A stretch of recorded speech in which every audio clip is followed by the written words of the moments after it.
शेतात जायचा रस्ता वाहून गेल्यामुळे शेतकऱ्यांचं प्रचंड नुकसान आणि या रस्त्यासाठी शेतकऱ्यांनी चक्क उपोषणाचा मार्ग पत्करला आणि 24 सप्टेंबर 2025 पासून त्यांनी उपोषणाला सुरुवात केली। नेमकं प्रकरण काय आहे पाहूया पुढील काही मिनिटांमध्ये। नमस्कार, आपण पाहत आहात सहारा समाचार। मी संकेत अपाले। कडूनाल्यातील वाहून गेलेला रस्ता हा करिता दहिगाव रेचा येथील शेतकरी बेमुदत उपोषणाला बसले आहेत। मृदा व जलसंधारण लघु पाटबंधारे विभागाच्या चुकीमुळे शेतकऱ्यांचे मोठे नुकसान झाल्याचे शेतकऱ्यांनी बोलताना सांगितले आहे। अंजनगाव सुरजी तालुक्यातील दहिगाव रेचा ते पाडसखेड ग्रामीण नंबर 19 असलेल्या रस्त्यातील कडूनाल्यातील रस्ता पूर्णतः वाहून गेला आणि त्यामुळे शेतकऱ्यांच्या शेतातील सर्व कामे रखडली आहेत। एका महिन्यापासून सर्व शेतकरी संबंधित प्रशासकीय अधिकाऱ्यांच्या कार्यालयात रस्त्याकरिता निवेदनाद्वारे मागणी करत आहेत, परंतु प्रशासनाने अजूनही कुठल्याही प्रकारचं पाऊल न उचलल्यामुळे शेतकऱ्यांना नाईलाजास्तव कालपासून उपोषणाचा मार्ग त्यांनी पत्करला आहे आणि ते उपोषणाला बसले आहेत। खरं तर शेतकऱ्यांना आसमानी सुलतानी या सर्व संकटांना तोंड देत आपली शेती हे टिकून धरावी लागते, मात्र त्यात प्रशासन अशा प्रकारे शेतकऱ्यांना त्रास देतं।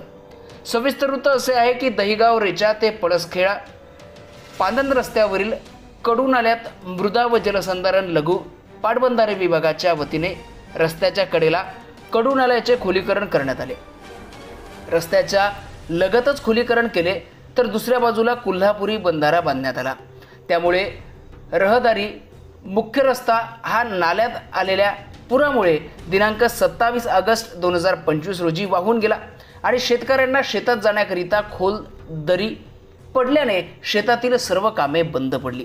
गेल्या अनेक महिन्यापासून शेतीकरिता खत फवारे एकंदरीत शेतीचा पूर्ण उद्यम बंद झाला असून संत्रा केळी पपई यांसारख्या नगदी पिकांचे मोठ्या प्रमाणात रस्ता नसल्याने नुकसान झाले आहे। रस्ता नसल्याने व्यापारी वर्ग शेतकऱ्यांच्या शेतीकडे जाऊ शकत नाही, त्यामुळे शेती पिकाचे मोठे नुकसान झाले आहे। तर शेतातील गायी म्हशी शेळ्या यांना चारा पाणी करण्याकरिता स्वतःचा जीव मुठीत घेऊन नाला पार करावा लागतो आहे। या सर्व नुकसानी करिता मृदा व जलसंधारण पाटबंधारे विभाग जबाबदार असल्याचे शेतकऱ्यांनी सांगितले आहे। शेतकऱ्यांनी गेल्या अनेक महिन्यापासून तहसील कार्यालय जिल्हा परिषद बांधकाम विभाग मृदा व जलसंधारण लघु पाटबंधारे विभाग या सर्व संबंधित प्रशासनाला शेतकऱ्यांनी दिलेले निवेदन व विशेष ग्रामसभेतला दिलेला ठराव सुद्धा जो आहे तो प्रशासनाला दाखवला, मात्र त्यांनी कुठल्याच प्रकारची ॲक्शन त्यावर घेतली नाही आणि अखेर प्रशासनाच्या जाटाला कंटाळून त्या ठिकाणी शेतकरी बांधवांनी थेट 24 सप्टेंबर 2025 पासून उपोषणाला ते सर्व बसले आहेत। खरं तर कृषीप्रधान देशात शेतकऱ्यांवरती अशी वेळ येते ही प्रशासनाची लाजिरवाणी बाब म्हणावी लागेल।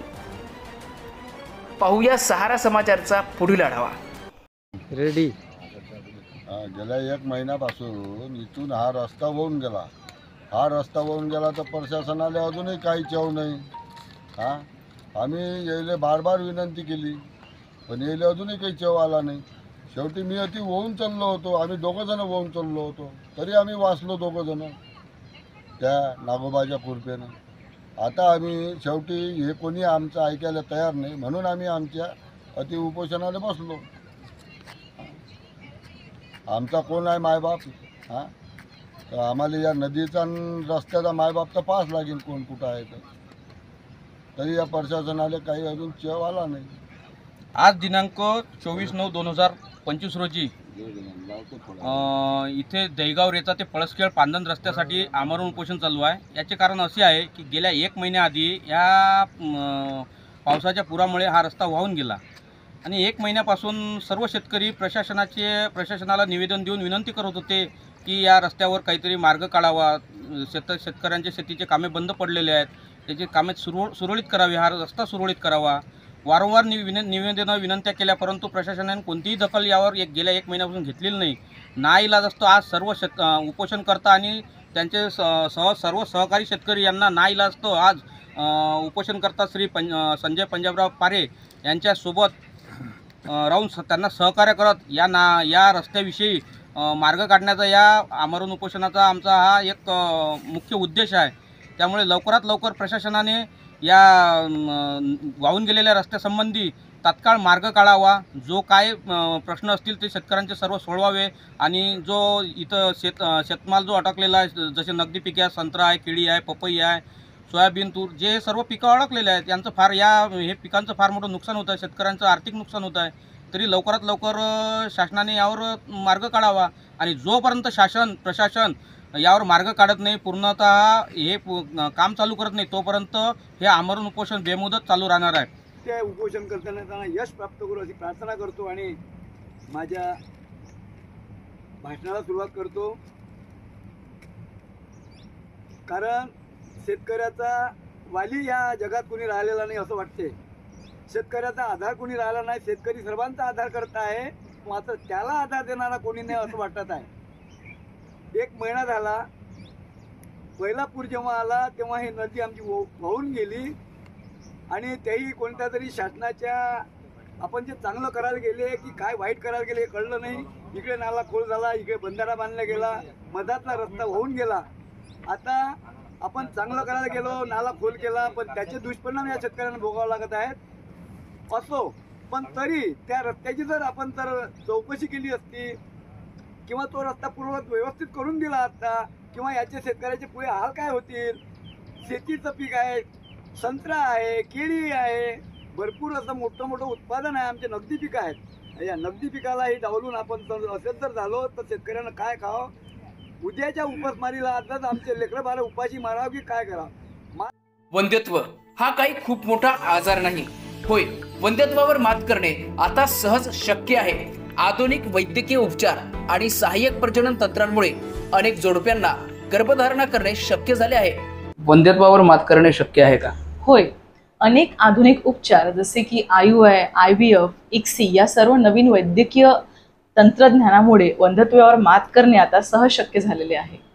तुम्हाला वंध्यत्व निवारण करायचे आहे का? तर आजच भेट द्या Bele hospital maternity nursing home व वंध्यत्व निवारण केंद्राला, जयस्तंभ चौक, परतवाडा. उपलब्ध सुविधा: sonography, normal delivery, caesarean section, गरोदरपणातील समस्यांवर योग्य अनुभवी डॉक्टरांकडून उपचार, गर्भाशयावरील गाठींची शस्त्रक्रिया, शासनमान्य गर्भपात सुविधा, कुटुंब नियोजन शस्त्रक्रिया, वंध्यत्व निवारण उपचार, मासिक पाळी संबंधित समस्या. आता या सर्व समस्यांवर अनुभवी डॉक्टरांचं मार्गदर्शन मिळवा. डॉक्टर रोहिणी स्वप्नील वेले, प्रसूती व स्त्रीरोग विशेषज्ञ, वंध्यत्व निवारण तज्ज्ञ व लॅप्रोस्कोपिक सर्जन. अपॉइंटमेंटसाठी संपर्क 8369534911.